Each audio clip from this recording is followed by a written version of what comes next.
devs. In this video, we're going to start talking about game AI. Game AI is really interesting because it has a few constraints.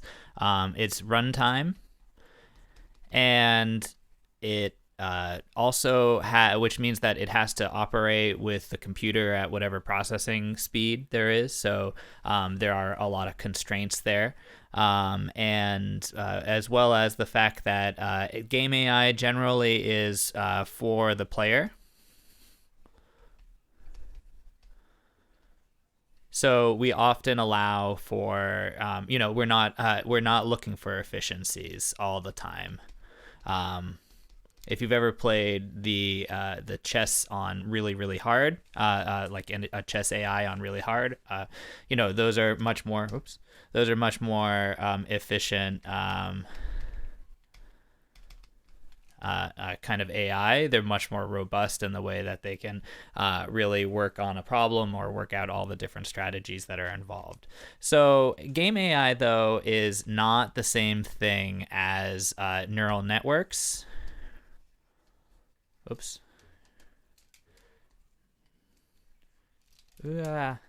Spelling today.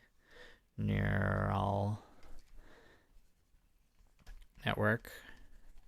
Or you might have heard of this as this might be called more generally academic AI. And, it might be a neural network. It might be, I keep pulling up my keyboard, excuse me.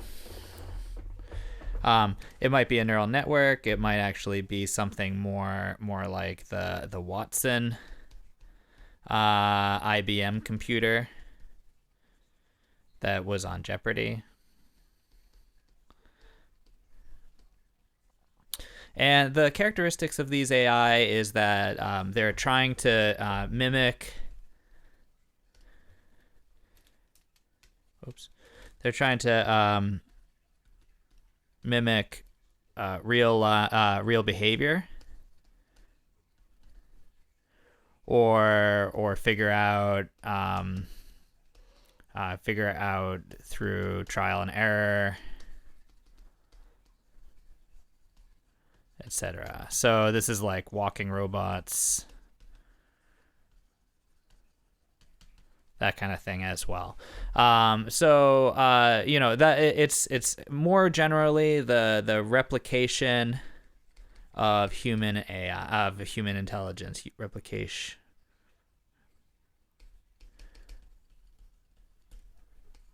of human intelligence.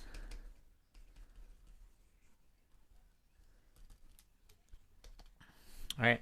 So game AI is different from the AI that you might have thought about, that like the computer science programs might have called it. This is also called strong AI.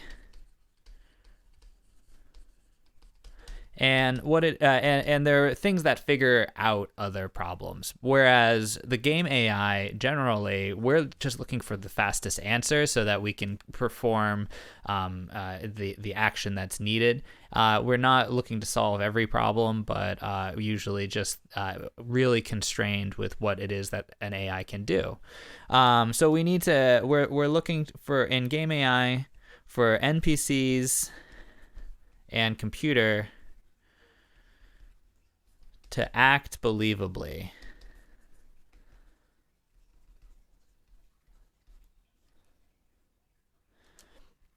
So what do we mean by believably?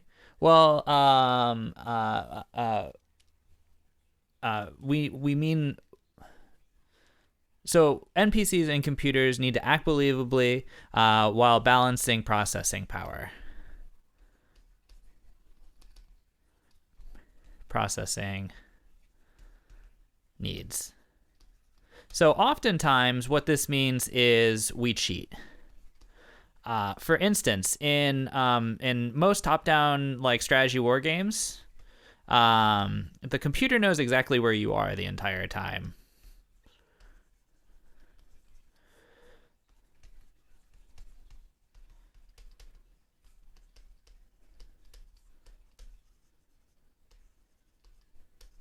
So if you're playing like an easy AI or something like that, there may be actually some built-in avoidance mechanisms. So let's say you're playing StarCraft and you're playing on easy.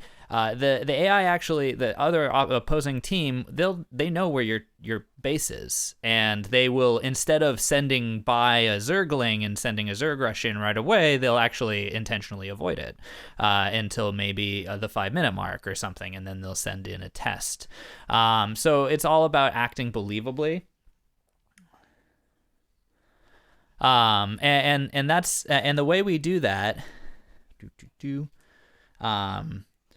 And the way that we do that is with AI states. So let's take a look at one of my favorite games, Thief. And Thief is a really interesting game. It's a stealth game, and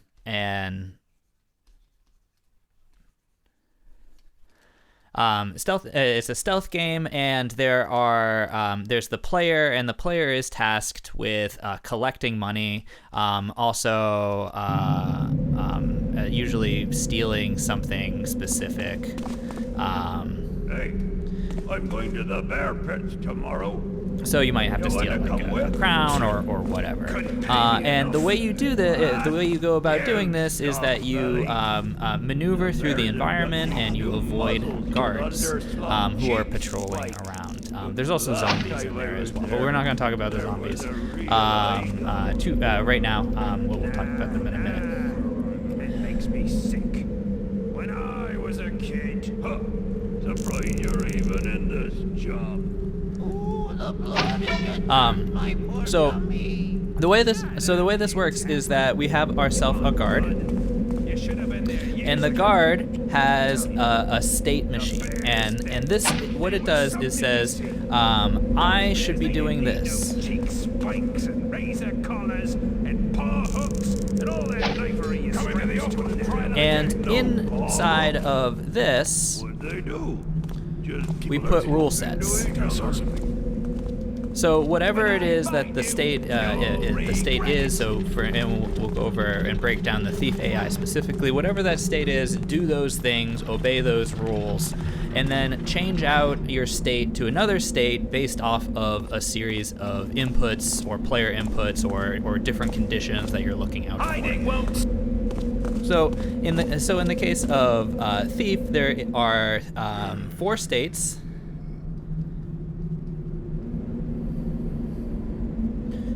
And the first one is a pretty obvious one, which is not alert. So in this state, we get regular patrolling,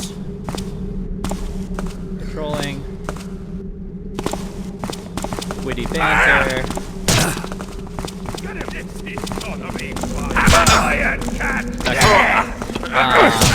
And you walk, and then the guard AI usually have an area of detection, and then let's just say that that's a radius of 10 meters. So it's not exact, but let's say that a guard, if it was light, would be able to see you within 10 meters. And so the player in this case is performing stealth. Stealth being, and we'll just put this up here, is hiding in shadows and detecting and making noise. So when you make noise or when you hide in shadows, this increases or decreases the amount of area of detection just in any state. So we've got this not alert state. So let's say you did make a noise, or maybe the AI saw you at the edge of the 10-meter range. So we might then get to alert as a stage. Woo. So we might have alert. So in alert, we might obey a different set of rules. This rule might be set alert position we might say, hey, now that you have seen something, where did you see it? Where are you? And in which direction are you alerted to?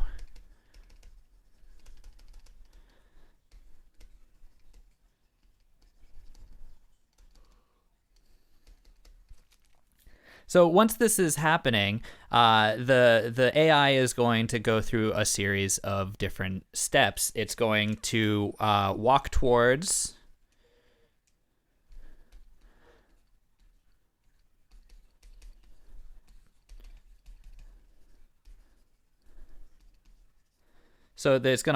the disturbance, and it's going to increase its area of detection, or detection threshold, or something like that. And we'll just say like 10%.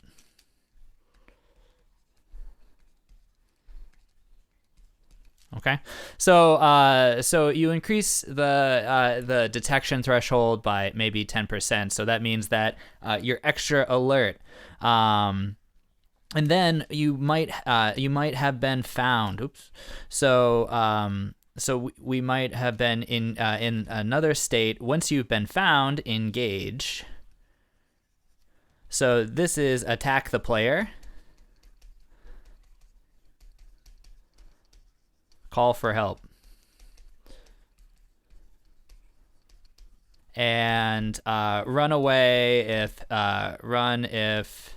health is below 20%, or something like that. So once the AI sees the player and is engaged, so maybe this is within a 5-meter threshold, so you're alerted at 10 meters, but if you're within 5 meters, the AI immediately engages, but because they close the gap, they engage a little bit later.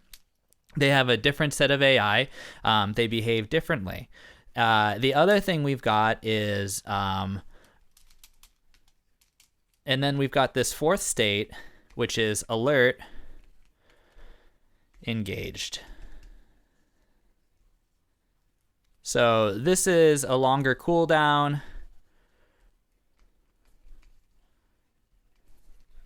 The AI are more aggressive, are more thorough in search.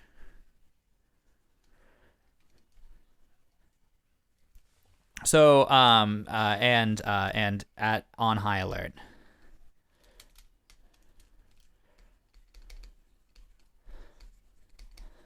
So in this a scenario where we have the AI engaging the player, and then the player was able to escape and hide, but the AI are still alert and engaged, that means that they might be looking more thoroughly. So when we're programming AI, we often create search patterns for geometry. That's kind of something very straightforward for a lot of AI is trying to look through the area. So how does the AI do that? Now, the player is actually known where, the computer knows where the player is, because the player is a digital representation in the computer. So we might have a hardness difficulty, which tweaks percentages. It might tweak cooldowns, etc. So we might be able to then continue to change the kind of the way that AI are handled based off the difficulty as well. But this is the basic state machine that most stealth games go through. Not alert, engage, alert, and engaged, where it was recently attacked. What? You soft belly. The bears have got these new muzzles with underslung cheek spikes. Last time I was there was a real eye gouging. Nah, it makes me sick.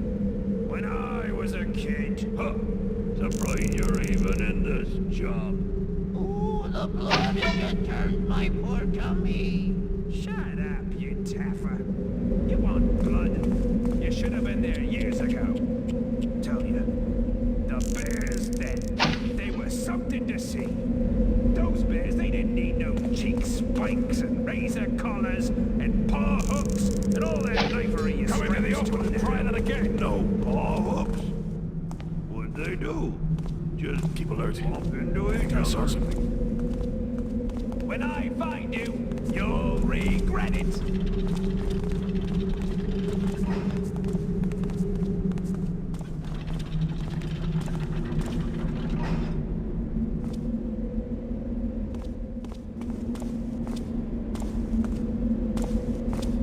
Hiding won't.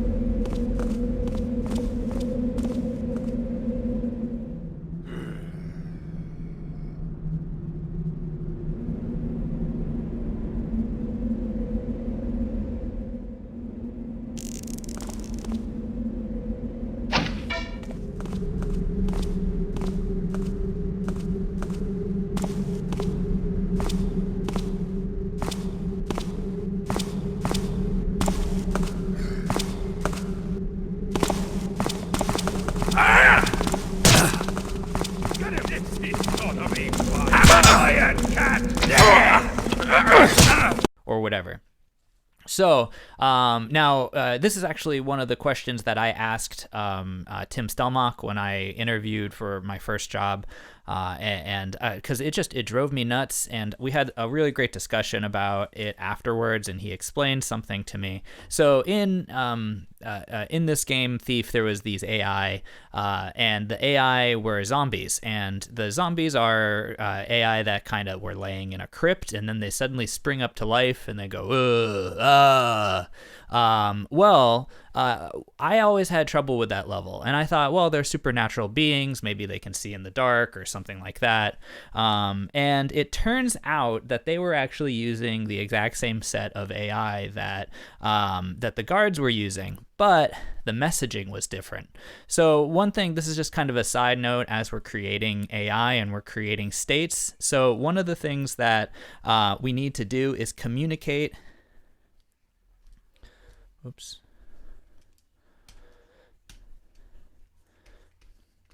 Communicate our state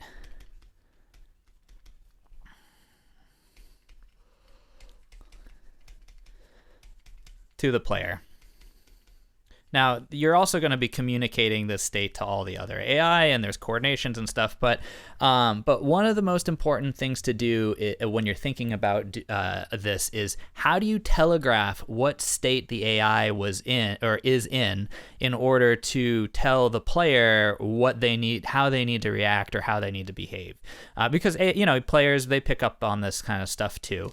And so when I basically asked him, like, what was up with the zombie AI, and he explained to me, and we kind of broke it down, which was the AI were running off the same human AI, but the zombies, they had a couple inputs. When they were in their not alert presence, they would go and then in their alert presence they would go and then in their engaged presence they would go So it wasn't enough feedback for me, at least as a player, when I was starting out, to kind of figure that out. Whereas the human AI had much clearer state telegraphing, and they used to just be, they would have funny stories they would tell in their not alert, and then in the alert phase they would be calling out, like, oh, I'm looking for you, Tapper, or huh, what, that kind of stuff. So it was much easier to tell, and they also had swords or weapons, so they would pull them out when they were alert and engaged. So that was all really much better feedback and communication. So when we're communicating to the player, and this is just kind of side note kind of information that's really important. But the other thing that an AI network or AI do is that they communicate to each other, or they communicate to others, and often, so like the player, other AI, and then they also take input.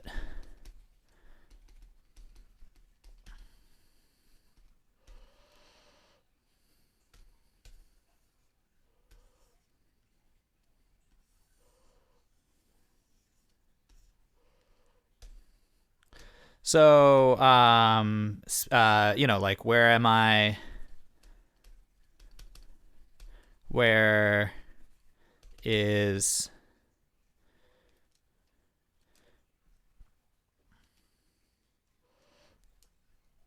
a pickup?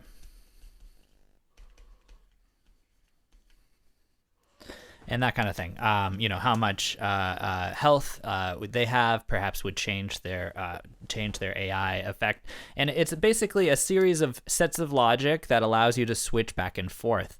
So what we need to do is create a single state that an AI can ever be in, and then dispatch messages to each other, and then when we want to also like wait for a couple seconds before we delay, so we want to dispatch messaging.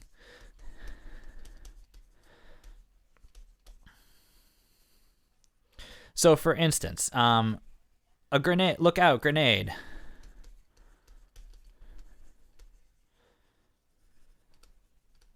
So if there's a grenade in the area, the AI might be able to sense that, and then might be able to communicate, or might be able to react to that.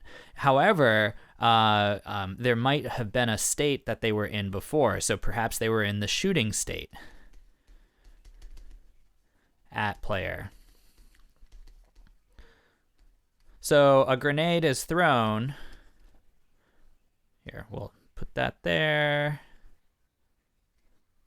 All right. So a grenade is thrown, and then the player, the AI, goes into scatter state, and we might also still store this state. And then we might afterwards go back to previous state.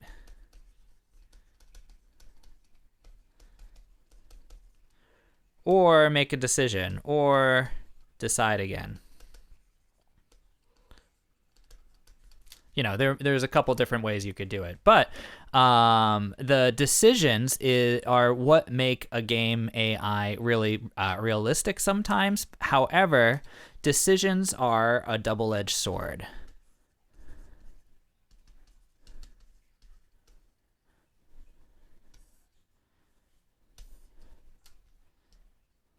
Oops.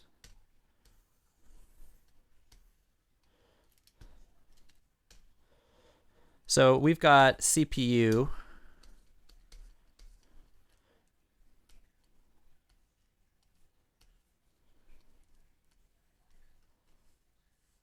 All right. So when you're weighing the amount of decisions that each AI can perform, oftentimes the thing that is going to weigh us down is CPU time.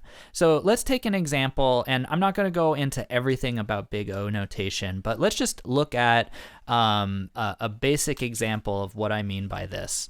So Big O notation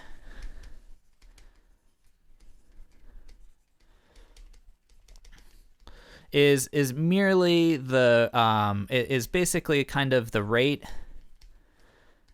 at which we can add AI. We can add new AI elements. So let's take a very, very specifically, straightforward example. Nothing about AI specifically, but it's the same kind of thought. So let's think about you when you're on a team. So let's create a you. There we go. You've got some legs and arms.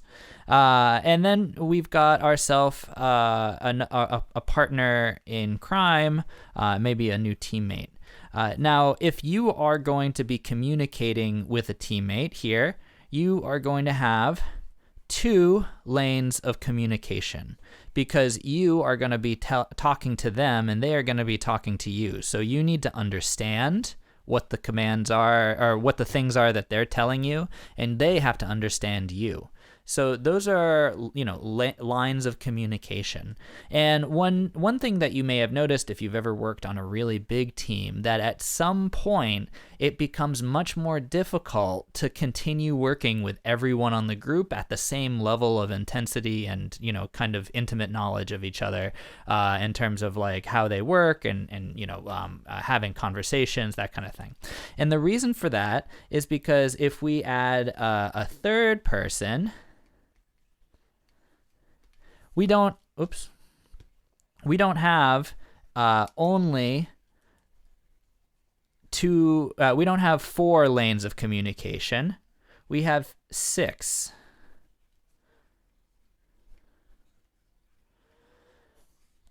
Right? And then if we have, a fourth person, that person is enormous.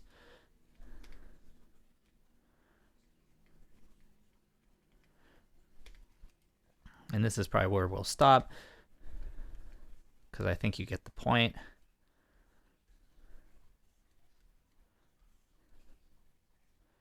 So we get even more, and we have kind of this logarithmic scale of communication.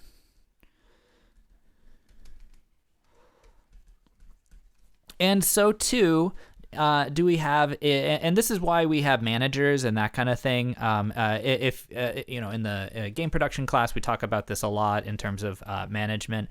The general rule is that you don't really have a team of more than, say, 7 to 10 without having, a significant amount of management between teams. So usually you break down into teams of 3 to 4 or teams of 7, depending on what department you're in. And for every 7 or so, you have a manager or someone who's in charge of communication. This is why it is more, there's a lot of reasons for it, but it's part of the reason why bigger games are harder to make and don't have they don't have the same amount of features that like you would think they would have, and sometimes like smaller games can get away with less features. But the reason for that, the reason for that is communication kind of breaks down, and a lot of that gets bogged down, and that's where a lot of work goes in for those bigger projects. However, for your computer game, you need to think about AI as taking up processing power. So the more, and this is just this is just 2 pieces of information. Imagine if every single AI was able to keep track of, X, Y, and everyone else's health and the score. And this is also where we think about optimization. So we think about creating clean, or we optimized code.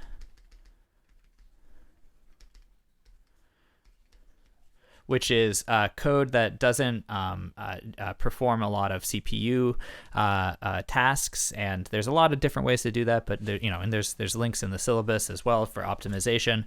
But this is how you optimize your code. But your big O notation is what is going to allow you to figure out how many AI can be in a scene, right? Maybe there can't be that many AI in the scene, so that might actually affect your development. So that would suck, right?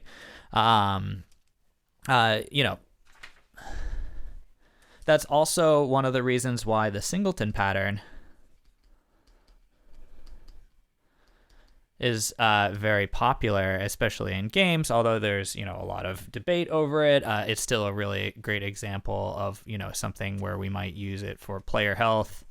And I won't get into it too much, but think about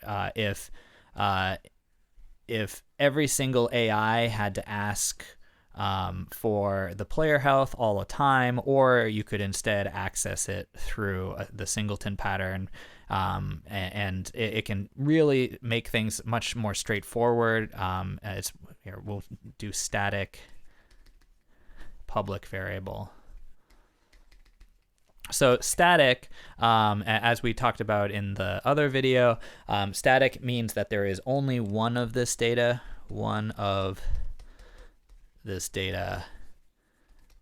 in the game.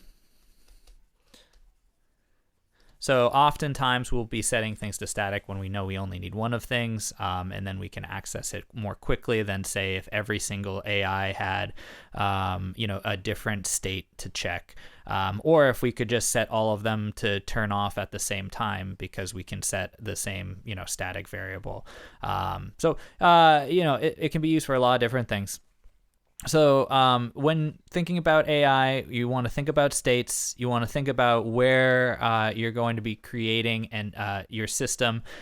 You want to think about how much information your AI actually really needs, and you have to remember that this isn't real AI in the way that we need to figure it out with the most precision. We need to do it in the most believable way. So as you're seeking stuff out, think of ways to quote unquote cheat.